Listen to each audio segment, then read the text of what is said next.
good design is very important because, I mean, you can refer to your research, if it's hospitals, people do actually improve their health, they get better quicker if they're in a well-designed hospital with good colours and artworks and all those kind of things, rather than in a very clinical, cold, white box.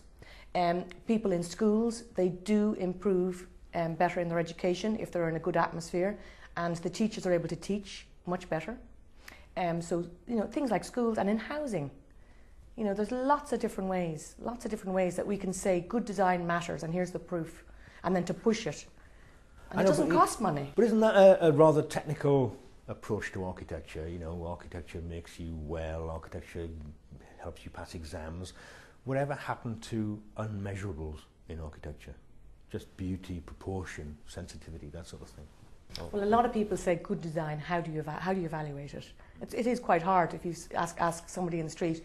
I mean, Rich mentioned this only recently. He said, if you ask 20 people in the street, do they support architecture, do they think architecture is important, they'd say no. But if you ask them a different way and you say, do you think that the environment that you're in at home, that the way your home or your school for your children is designed, or the workplace, they'll say, yes, it's very important. So I think the word architecture sometimes can be alienating, as the word architects can be very alienating.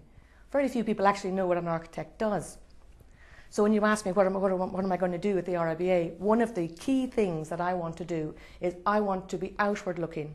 I want to bring architecture to the public, and I want to bring a good understanding of the value of architecture. And that is in everything we do, where we work, live, play, our homes, our schools, our hospitals. So as far as you're concerned, we're all going to have to become community architects? Well, I think more people should be, and I don't think that enough architects actually engage with their community. I've been doing this for 20 years. I've been on I've been on dozens of committees.